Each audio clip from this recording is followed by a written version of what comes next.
Hello, I'm Scott Sorensen. For the past 20 years, I've been telling stories about the people of Polynesia, principally right here in the Hawaiian Islands. Now, after all those projects reflecting the traditions of another people, I'd like to take a stab at telling the story of my family's roots. And to do so, I'd like to take you to the most Danish town in America, Tyler, Minnesota.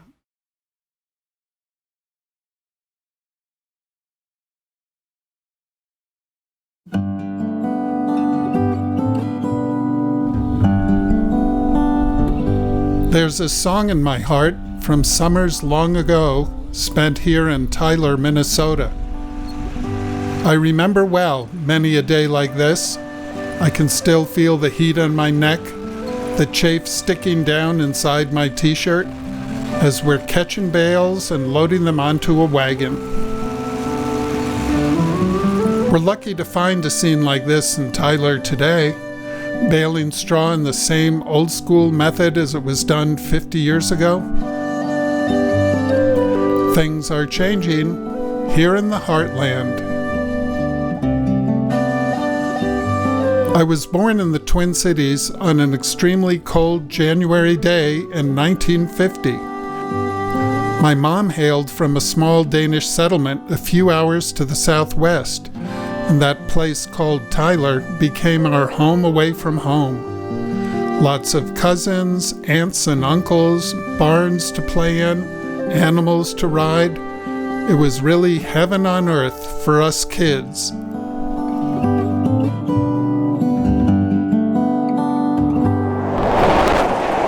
Then in 1955, our parents left the wide open spaces of Minnesota so that my father could take his place in the newly burgeoning enterprise of thinking machines. Luckily for us kids, we'd make that trek back to Minnesota every few summers or so, which kept us grounded in the simple pleasures of living in a close-knit, small-town community. The matriarch of our family was our grandmother, or in Danish, bestemor, Sigrid Cruz. She was strong and vital well into her 90s.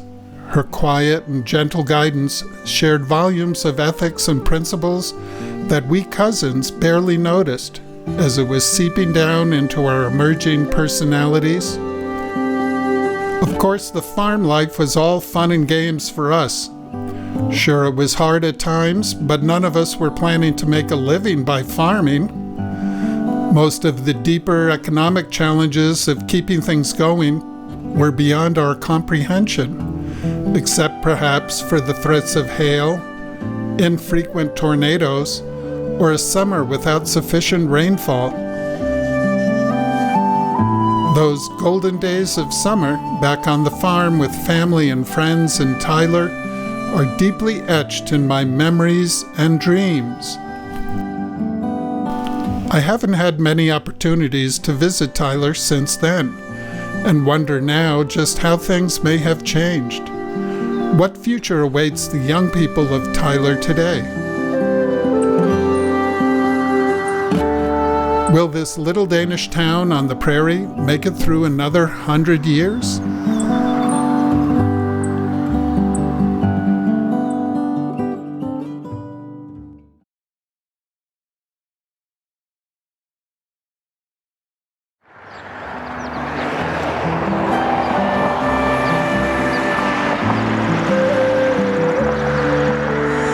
Tyler, Minnesota seems like it's a long way from nowhere. It's in a wonderful part of the state of Minnesota, but often forgotten about part of the state of Minnesota, and that is the southwestern portion of the state. It feels very much like you're in the middle of nowhere, and I mean that in a very kind way. That's a nice feeling. It's a nice feeling to feel that you're away from things. Scott Thompson, like me, is only a part-time visitor to Tyler. He's the grandson of my mom's dentist. When you drive down to Tyler from the Twin Cities, for example, or a metropolitan area, you go through the country, all the farms, and in a sense it feels like you're out on the ocean. There's an infinite sensation that you get being in farm country. The sky is big, It feels like you can see almost forever in any direction you look. And it's a town of, 1,300 people right now. It was first formed basically back in the late 1800s as a strictly Danish community. And even to this day, in the 2000s, it's still heavily influenced by Danish, but certainly has lost a lot of its Danish culture and heritage in terms of actual population. I would guess that not even 50% of the population is Danish-based.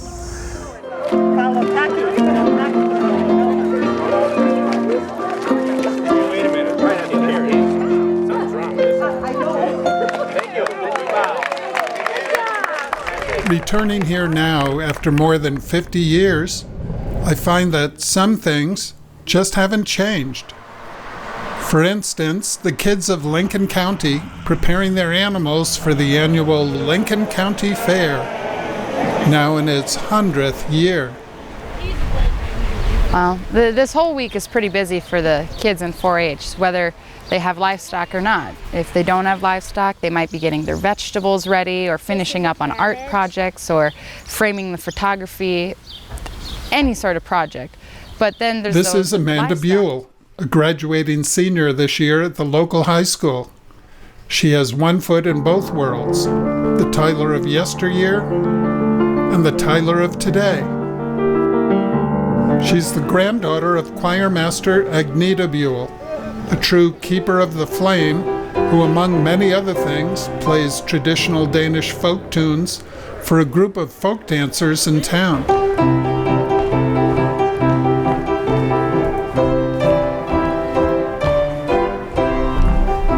Amanda's one of the few of today's young people to learn to speak Danish.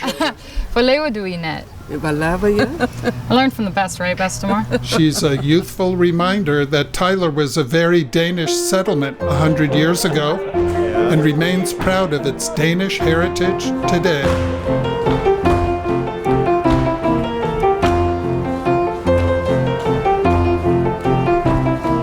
In fact, we picked the perfect time to visit Tyler this summer. Back-to-back weekends of fun. Next week's county fair, and this week's Abelskiver Days, a celebration of all things Danish. Exactly what is an Abelskiver? Well, Abelskivers are of a pancake substance that are in the shape of a ball, slightly larger than a golf ball, smaller than a tennis ball. And they're made in these cast iron pans that have 2, 4, 6, 7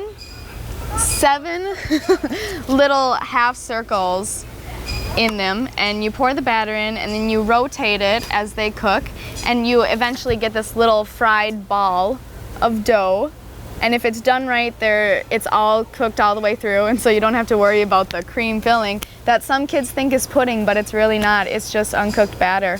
And you get this delicious little ball of goodness, and you put syrup on it or powdered sugar, and sometimes people do like fruit topping. Some kids just eat them plain.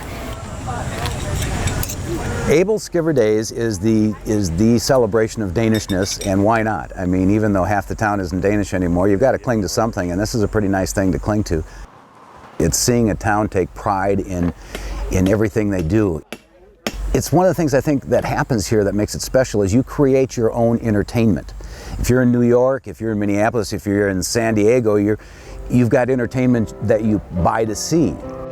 And here, you create your own entertainment, and Abelskiver Days is the best of that in many ways, in that the town really steps up and celebrates its Danishness, its town heritage, and we love that. And it's so nice to come into that environment.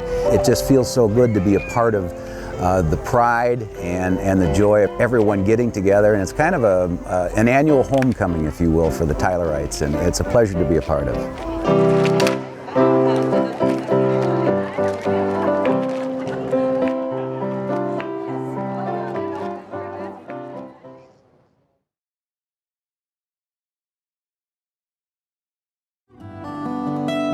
Back in the 1880s, Tyler was just another whistle stop on a train ride heading west. a place where you could stake a claim, husband a hectare of land for so many years, and eventually the farmland became yours. Friends of a Feather passed the word about good spots to stake a claim, and soon the Danish immigrant community began to burgeon in this place called Tyler. Well, I understand they came over to America because they couldn't make a living anymore in Denmark. It was so poor over there. This is my aunt, in Danish, Tante, Oh boy. Edna Shriver. She'll like to see his pictures. We call her Dorothy.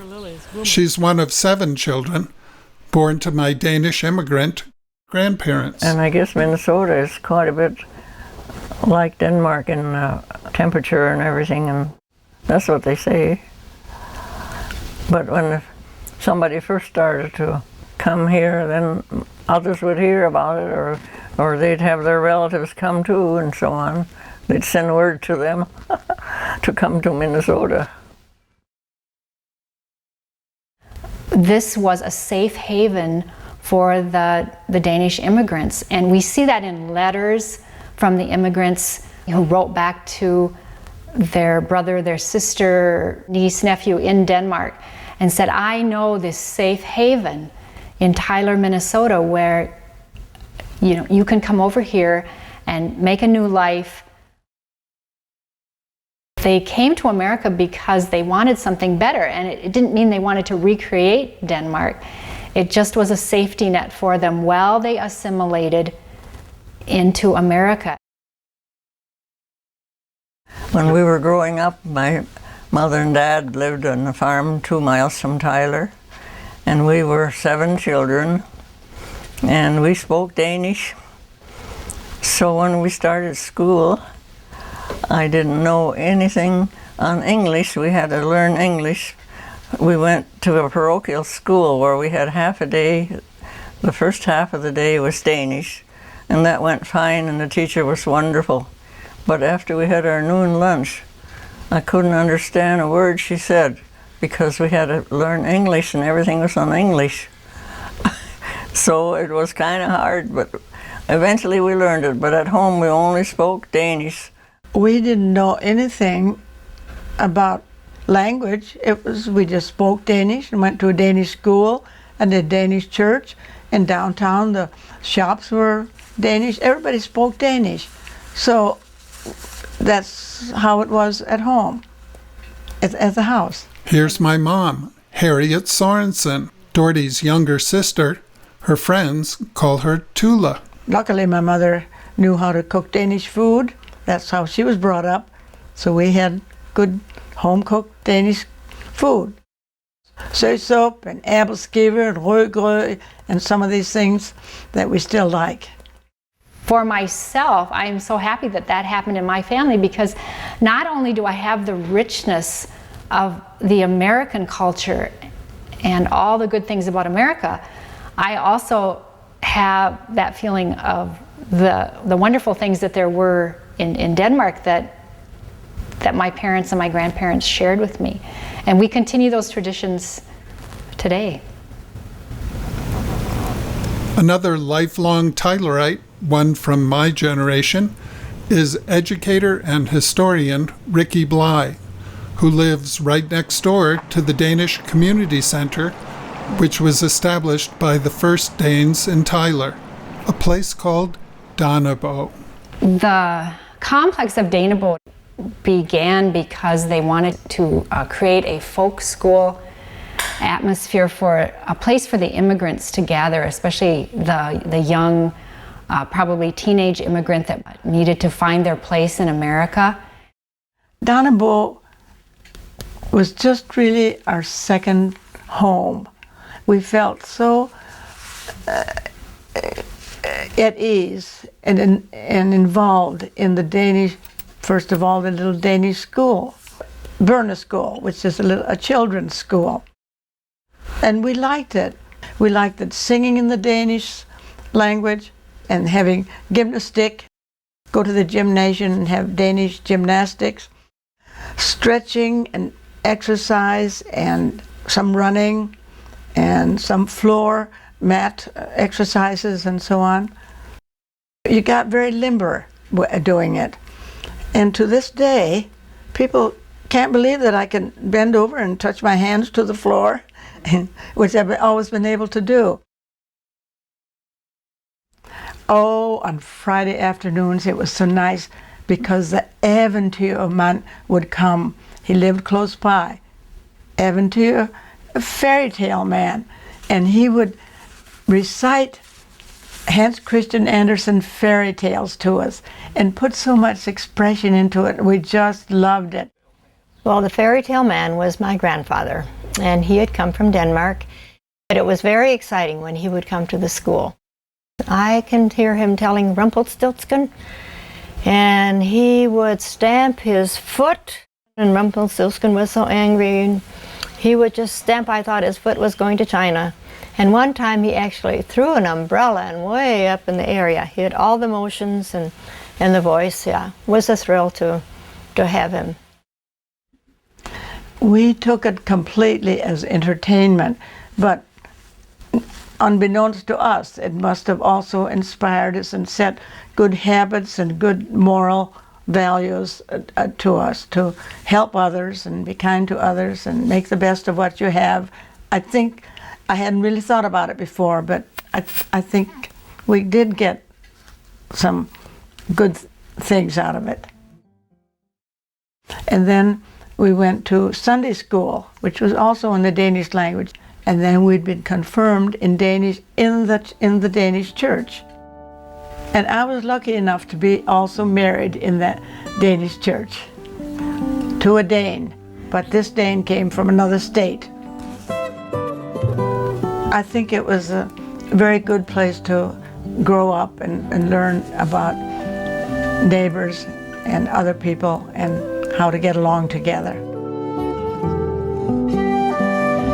What happened at Danabode is, I believe, a common linkage to what we see with all immigrants, at least to the immigrants who want to hang on to their culture and to the things that enriched the culture that they left. It's a good thing. It doesn't mean that you're any less American or any less patriotic. It just enriches our lives and enriches the lives of all the people who have come from all the different countries around the world to make America their home.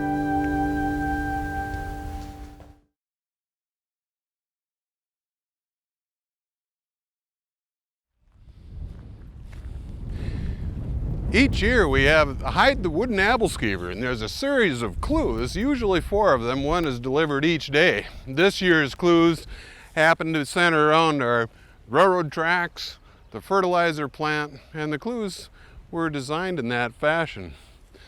But this year's location was a little hard to find. It was right on the end of a railroad spur. And here it is, the Wooden Abelskiver.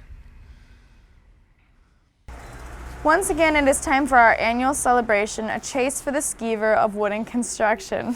Above the ground is a swell place to look, but first you'll have to get your nose out of a book. Okay, I brought the other 2 clues. These obviously. lifeguards from the Tyler Pool are working hard to defend their title as champions from last year's skeever hunt. Do you know about the way that waters flow? The ancient Sumerians could put on a show. But there's more to farming than irrigation. Making a profit involves chemical gumption. So start searching with a view of a field. But if you hear trains in the distance, be sure to yield. Yes, they've been doing this like all week. The clues are posted each morning on the front door of the Tyler Tribute, the local newspaper. With the clues about chemicals, we're thinking maybe the municipal plant. Water, there's not a lot of water in Tyler, except for that little bit of rain we had this morning. They have all these growing clues, and it's all about farming. How the city of Tyler grew under our elders' labor. Something that happens during Abelskiver Days, they hide a solid wooden Abelskiver. It's just a round wooden ball that they call a wooden Abelskiver. My friends and I just like doing crazy stuff, and so we decided to hunt for it again this year, and it's something that we take part in because it's so small town America that someday when we have friends who have never experienced anything like this, we want to tell them about it and, tell them about what happens, in our small town. And that, yes, we actually found the wooden Abelskiver. It's a small little town, and it's kind of a paradise for kids because there's no problems, and you just get to, have your innocence and live every day and not have any worries. Carissa is this year's Junior Miss Tyler, a recent high school grad. The Danish side of Tyler is very important in everyone's life, even if you're not Danish, because obviously our town days are Abelskiver Days, and that's a Danish food that it's based around. The Danish flags are always flying, there's folk dancing and things even non-Danish people will learn just from living in Tyler. You really, even if you're not Danish, you get a big taste and you know what it's like to be Danish.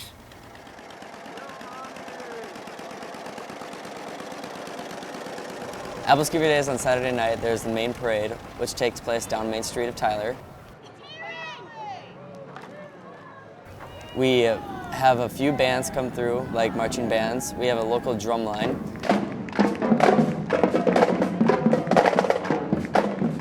What we do for the most part is we take either trucks or vehicles, we support local businesses.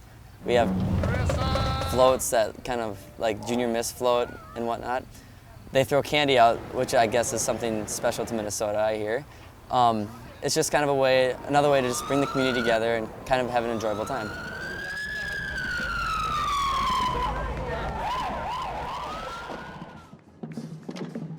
I like to think of Adam Matson as the Stevie Winwood of Tyler. He plays every instrument, is a leader of the drum line. He has the lead in this summer's teen musical. He has an awesome music studio in the loft of his family's homestead farm on the outskirts of Tyler. I was thinking more after the hot dog was removed. And he knows how to throw an awesome party around a bonfire at night. My dad's 100% Danish. My great-grandpa came over, and my great-grandma came over, and my other great-great-grandma came over, or great-grandma, sorry. The other side, my mom's side, she's 50% Danish, so that makes me, 1/8 Danish, or whatever it really is. 1/8, 7/8, 7/5.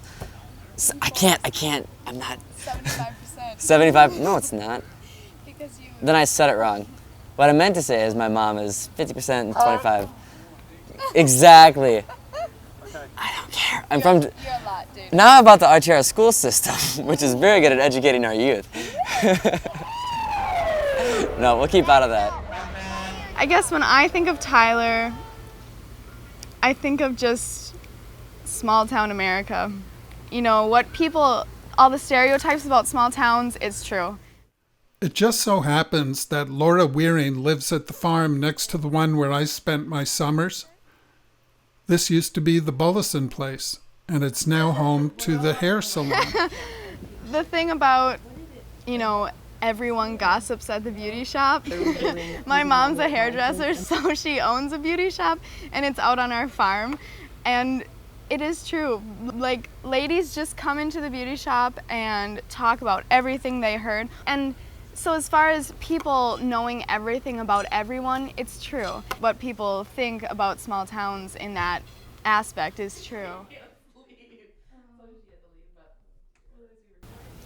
Living on a farm, you definitely get a part of the sense that family is important, because when you're on a farm, the whole family's involved. And not saying that kids in town don't have that, and maybe in a small town, the town kids even understand that a lot better than, city kids who live in larger cities.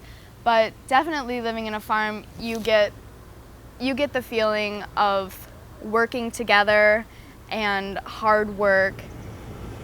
And I guess a lot of it's centered around work.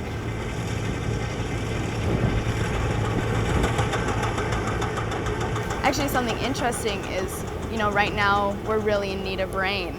And some little kids who come to the swimming pool where I work, they talk about, oh, we really need rain. And they get kind of worried about it because they know that they've heard their parents talking about it because we really need rain for the crops. And, only in a small town or only from a farm kid would you hear from them, we really need rain. It's not for our lawns, it's for the crops. And only in small towns or on a farm would you hear that coming from, a 6-year-old child.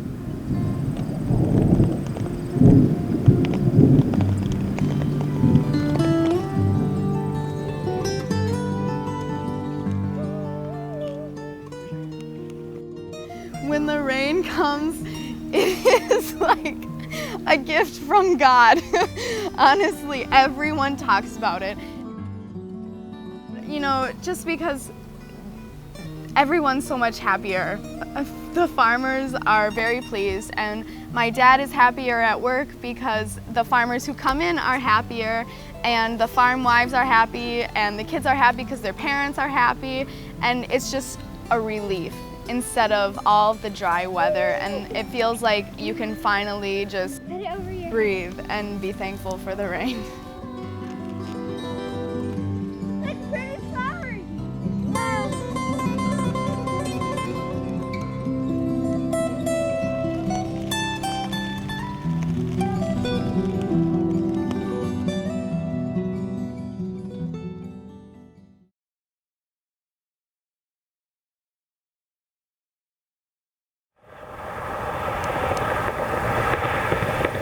A ways out along the highway is the Wichern Farm, a historic homestead that's been in the same family since the late 1800s. Judy and her husband Dwayne are the 5th generation. Grandpa's still around. Olden days, well, it was all work. And they have a terrific bunch of kids. Pick it off, bend it and pull, and then you do right there. Tyler is more than just a Danish community. It's more of a farming community. It's built on farming. If the economics for farming isn't good, downtown Tyler isn't very good probably either. My name's Judy Wichern. I'm married to Dwayne Wichern. We have 5 children. Joseph, who's 21, Douglas, who's 19, Kayla, who's 17, and the twins are 10, Jerry and Janelle Wichern. The twins, Jerry and Janelle, remind me most of my summers in Tyler, in harmony with their world, learning about the care of living things, learning to share the load. The farm life is good, from raising chickens to doing sweet corn, teaching them a lot about responsibility and working hard and being accountable. Since this year is like a dry year, we're going to be a little bit probably in trouble. It takes a lot of finance, a lot of money to be able to put the crop into the land and to fertilize it.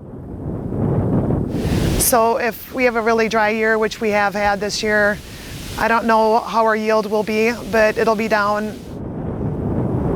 And Dwayne always says that you keep an extra, you save and you keep it, because there's always going to be a year that you might not get a crop. So Dwayne's always looking out for us and looking ahead. So I guess between the fact that we have 3 sons, we'd really hope and pray that one of our sons would take over the farming someday as we get older, so that it stays in the family name of Wichern. That'd be great. It sure is no easy task to keep a family farm running these days.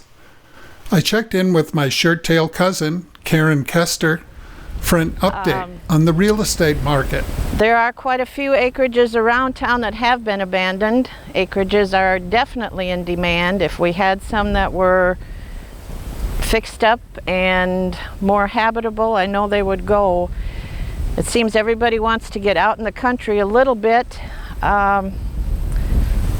Just even though Tyler is a rural community, they still like the rural living area. It's great for pets, great for raising families. You're close enough to town to enjoy, get all the basic needs that you are looking for. I wish we had more acreages for sale. This one right here is going to be put on auction within a week or so. If, in all honesty, if this were my place, if I was going to buy this acreage right now, I would level the house. Living room area, bedroom. Older farmhouses just had the upstairs that go along with them. This is a very typical farmhouse. I would hate to see what's living in here.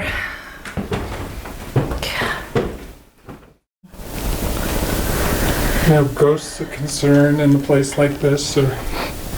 I don't think ghosts are as much of a concern as the rodents that might be running around. Just a stone's throw from this abandoned farmstead is the Buell place. It's where Amanda Buell lives.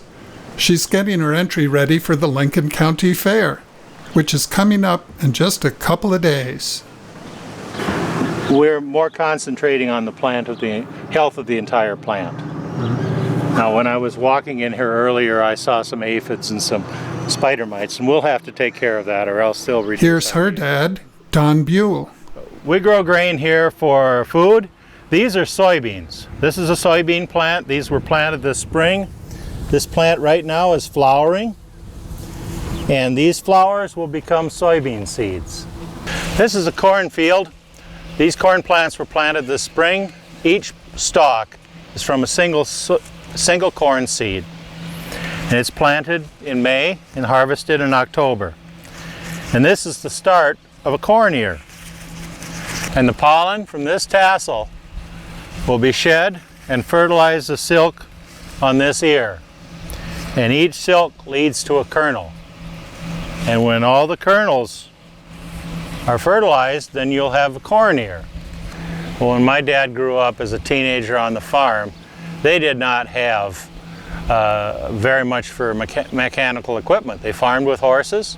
It took a lot more labor, took a lot longer to work a given piece of ground than it would even when I was a teenager. And from the time that I've been a teenager until now, the change has been very dramatic. We can do 10 times as much as we did then. I think I appreciate the opportunity I have in this country because my grandparents came from Denmark. I think the reason they came here was for an opportunity to own their own land and for an opportunity to have a better life. And I believe that was realized. So we certainly have to honor their courage to leave their home, to leave their family, to come to this country. I can understand a little bit of Danish because I've been around it, but I would be, when I go to Denmark, it's really good they speak English.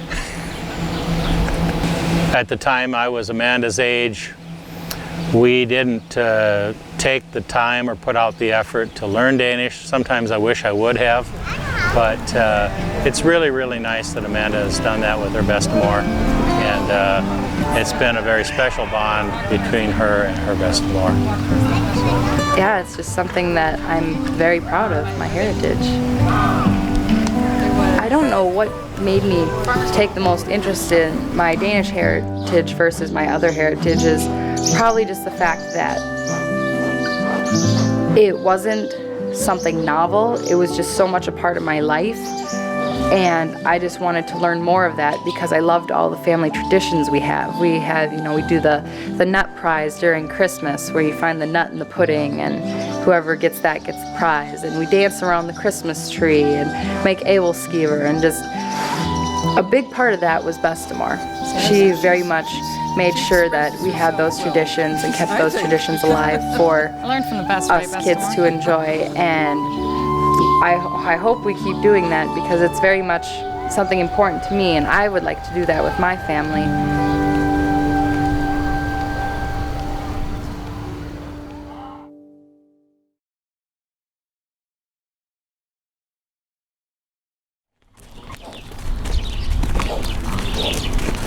In order to enter your pig into competition at the county fair, you must train it to walk on your lead. And that's no easy feat. I don't know how to get him. There's not really a way to tell a pig stop. Say hi to the camera, Gordon. Say hi.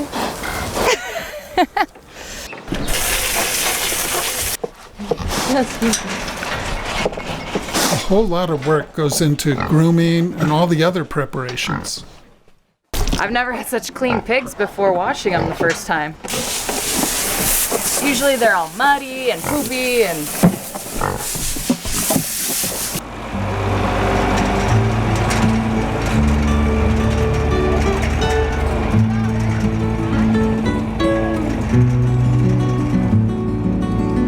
And now it's time for a little friendly competition this weekend as we present the bounty of everyone's hard work before the judges, friends, and passers-by at the Lincoln County Fair, now in its 100th year.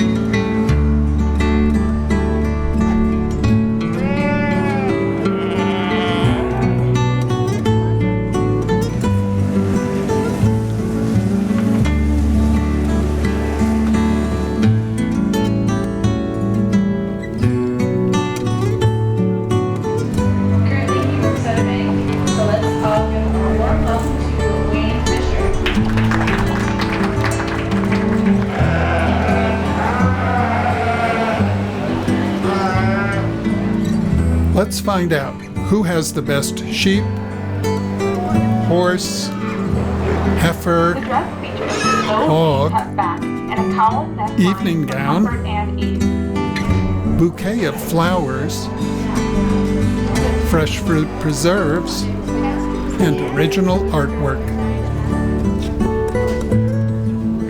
This is a hydrangea. This is a first-time entrance this year. She has never showed at the fair before, so she's quite excited.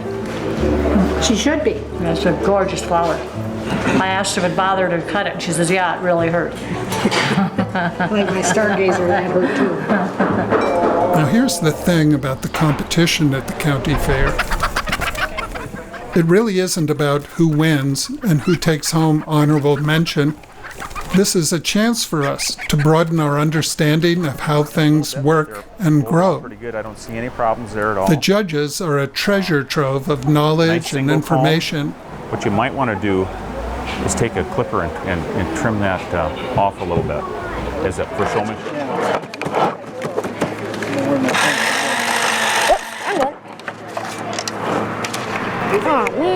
Yes, they may grill you about the inner workings of an internal combustion engine, okay. What else? Or the proper way to prevent bugs and worms on your cabbage. What bugs are biting your cabbage?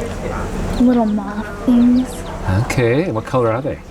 Well, when they grow up, the butterflies, they're white. Okay, but they do try and give you the answer whenever they can. And it looks like, you ever done any sewing? Mom ever do any sewing? Yeah.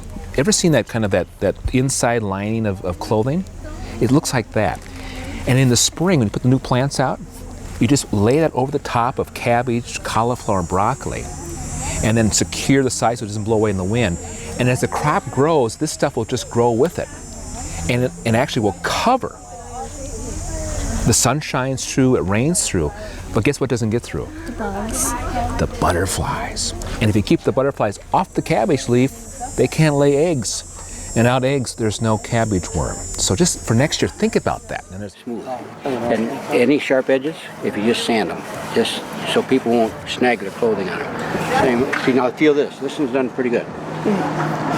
Under here, get that too. The same here. And wherever you got a potential sharp edge that someone could hit with their leg or clothing, just sand it. It's really pretty easy to do. Now there's plenty of sights to see, but none works up the crowd quite like the thrills of mud racing over at the grandstand. Oh, Jason got out of track. And Nemesis takes the win. Well, didn't have to pull that one out. This evening gown was constructed from a Vogue pattern out of 100% polyester for Hannah Jorgensen's senior prom night. She chose this material for its smooth silk feel and unique oriental look to add a little flair to her prom dress. Jade plans to wear this dress to concerts, weddings, church, and parties. Jade enjoys playing basketball, volleyball, and running and track. She also enjoys drawing, doing crafts, babysitting, watching movies, and hanging out with her friends. Her escort is Garrett Weber, who is also a 4-H member.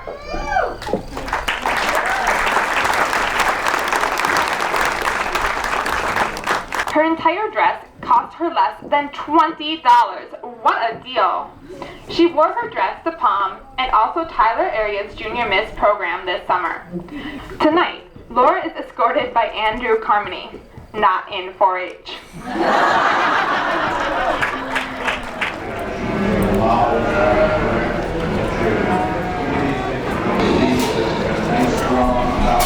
Here's everything you need to know and more about rooster, pullet, hen. And also she has got excellent undercolor. That you want that real smoky gray color. He's got a good peak home. I'd like to see a little more width in the head. He's just a little fine featured here, but I'll let you go ahead and put him back. Champion breeding pen. This is an outstanding pen of chickens right here. This will compete well at the state fair. So congratulations to all of you. We're going to go with the young lady's white gilt right here, a gilt that we grew a big frame, long body gilt. For many participants, this all can be very stressful. But for someone like Adam Matson, it's not the main event. I enjoy doing it, but it's not really my profession. I'm much more musically gifted than farming gifted. I really don't think Adam will end up on the farm just simply because, like he said, he's very musically gifted, and I know he has expressed interest in coming back to Tyler and being a music teacher, but living on the farm, probably not. And if it was, it'd be more of a hobby farm than anything. The last one we talked about, gilt that looks good from the side, long body, heavy. There is some people that, wanna leave and never look back. And then there's a lot of people in my class a lot of farmers' kids in my class who want to take over for the family farm or farm around here. I don't know. There's many people in my class that I could anticipate staying here. Some of us a little sentimental towards Tyler, I guess. I've always liked it. It's been a good place for me to grow up, and so I just hope it'll continue to be a good place for people to grow up.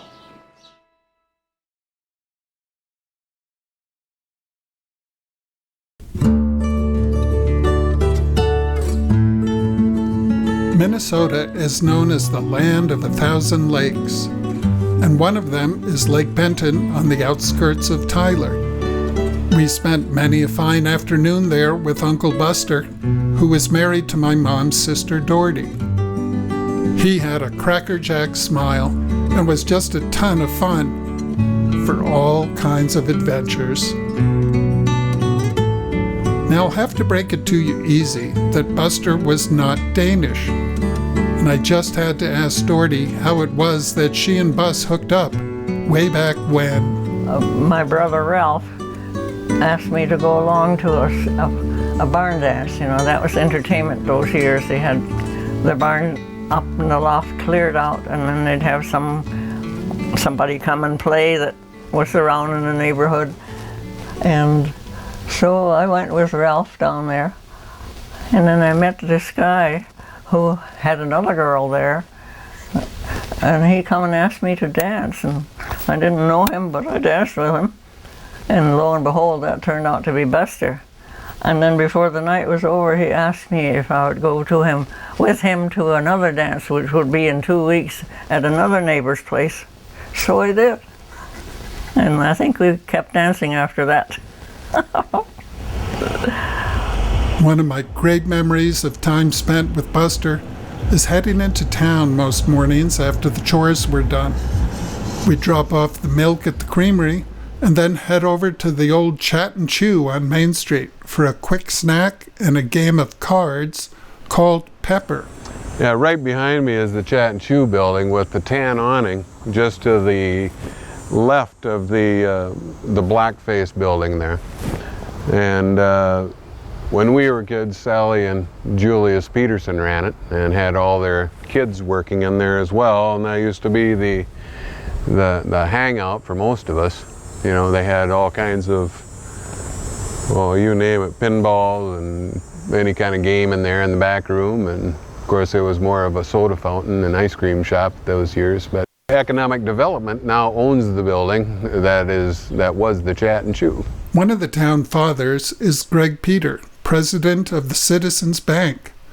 It's been locally owned by the same family for generations. If anyone's been witness to the ups and downs of the local economy, the things that it's are Greg. happening right now, there's a lot of anxiety as to what's going to happen next. Earlier this spring, farmers were contracting corn in the upwards of $15 a bushel, and now it's about half of that, you know, in the matter of just a few short months. And it makes for some anxious times. It's an interesting time right now.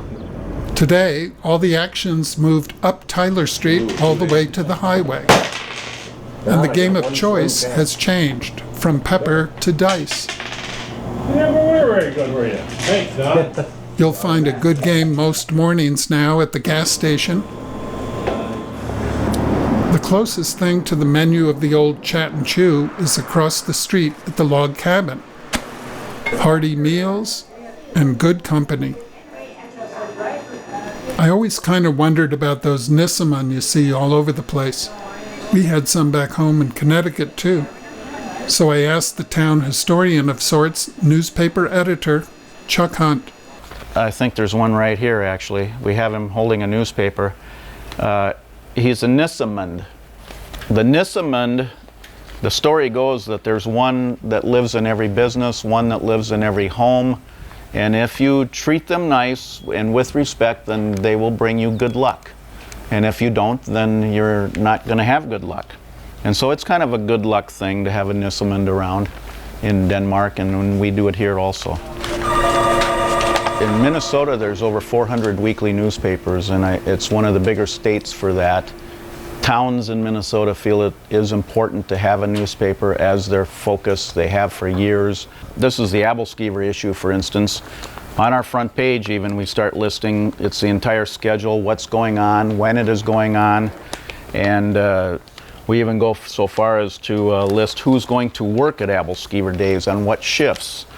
Here's the Abelskiver baking stand worksheet, and people will get this and they'll see, even though they know they've signed up, now they find out when and where they're working and what part of it they're doing. Yeah, that's true. They're sampler. They're from the... then we could do that. It takes a lot of people to put it on. We have a 12-person main committee, but we have a dozen subcommittees that take care of everything from the parade to the baking stand. And every one of those committees has volunteers on it and the work schedule. We once talked about trying to total up the number of people that were working on it and the number of man hours then by totaling up these hours. I don't think we can do it. It's huge. It's just a lot of work.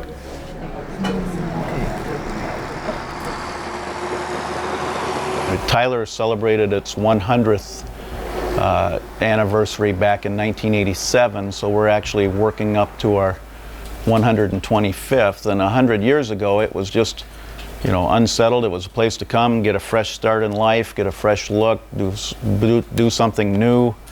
That's the way I feel about it, and that's the way I think America was built. And I think if you come out here into the rural area, you're going to find lots of small towns that still have that same kind of feeling where people work together, you know everybody, you hurt when somebody else hurts, and you celebrate when somebody else celebrates. And you have some of that in big cities, and you have your friends in that. But in Tyler, you know, we would have to go a little ways to find somebody in Tyler that I don't know. If this tent were a pile of sand, he would just fit on top.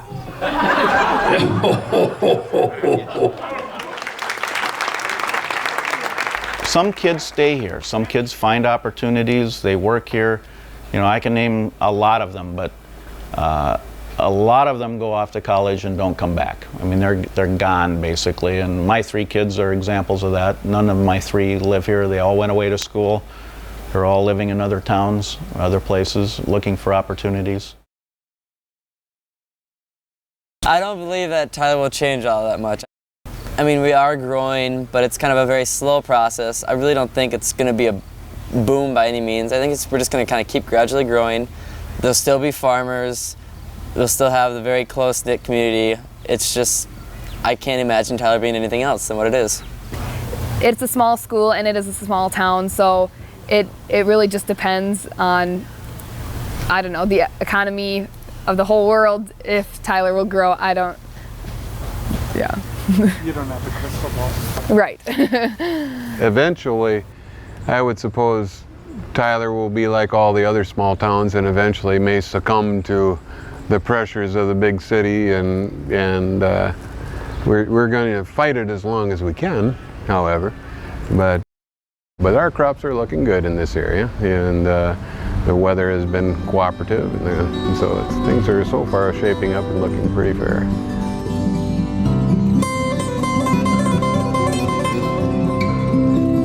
If anyone holds a crystal ball to Tyler's economic future, it might be Dave Norgard.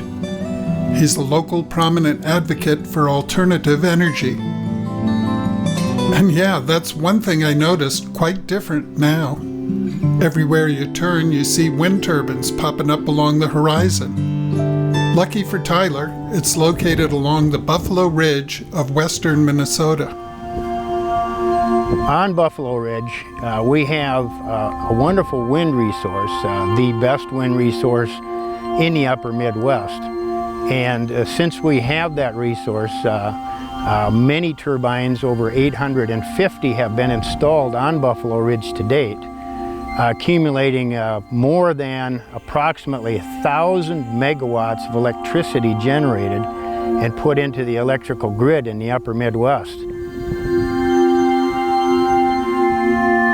Well, the Vestas turbines have been generating electricity for decades from Denmark, and they are one of the best, if not the best, technology that is available today, and several of those units have been installed on Buffalo Ridge as well as our local communities.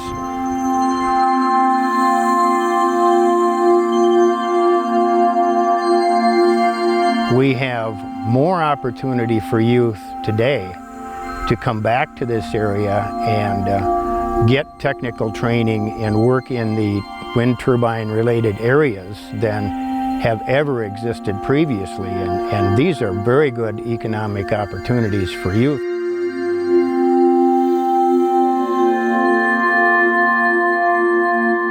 So the opportunities for youth today compared to 35 years ago when I graduated is many times better than it has ever been, and probably better than it ever was 50 to 60 to 70 years prior to that. It's funny because we didn't really think that it was that big a deal as they were building these windmills and wind towers, that's what they call them officially, and all of a sudden it has evolved into this huge thing. And when we see things on TV, the Travel Channel or the History Channel that talk about wind power in such places as Southwest Minnesota and California, like, that just blows us out of the water because we don't really see it as that big a thing, but it actually is. We can use the wind, who would have thought, you know, to generate electricity, and it's actually a really wonderful thing.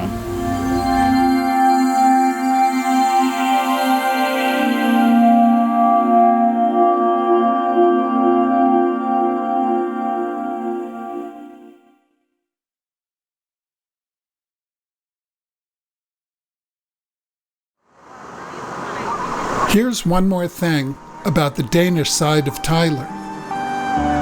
A bit of a Midsummer Night's Dream.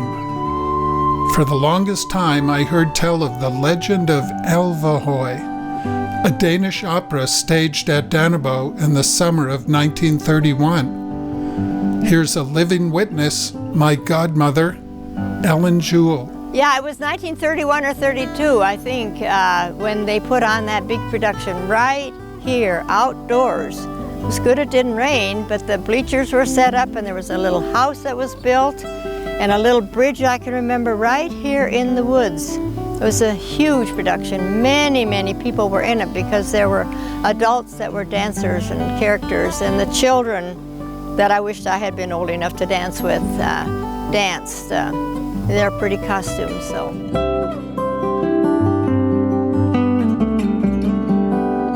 What was Alva? It was a play about the elves in the forest, and I really have never read the script, but of course they believed they were not Nissa, but they were the elves in the forest, and I wish I knew the story. I should get a copy and read what the story was. But I was too young to even go to the production, so I never did see it. But my sister, Herdis, who was 4 years older than I was, she got to dance with the children, boys and girls, and there are pictures of them.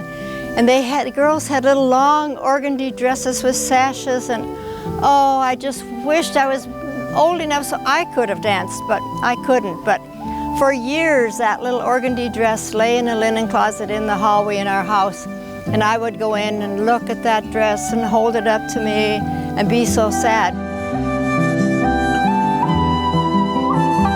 I don't know how many people attended, but it was one of the, probably the biggest production that ever was given at Donegal.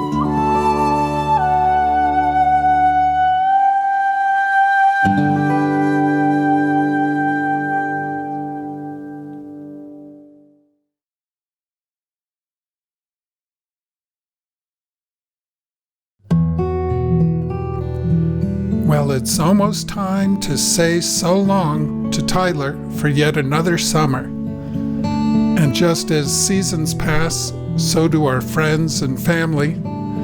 We dearly miss several of the participants who contributed to this project. One of them, Amanda's bestamor, Agneta Buell. Luckily, Amanda continues and carries the tune. Sadly, Dave Norgard is gone way too soon. His legacy will be felt by generations to come.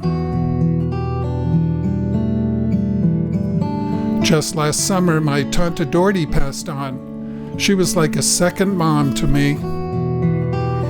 There's so much we never did ask our parents that we wished we had now when we're trying to figure it all out. Which leaves things a bit lonely for my mom, who's now living 1,000 miles away in the Green Mountains. Now that I live in an area that the Danish culture and language is not known at all, I look back in the old days and I think a lot about it, how we spoke a language and lived in a certain way in the community, that everyone seemed to get along with each other and we'd help out each other. And I learned that language, which stays with me. And I'm very lonesome for it now because I don't have anyone who can speak it with me anymore. They say all the world is a song, and these tunes do drift through my dreams. Farewell to Tyler, and so long, Summer's Song.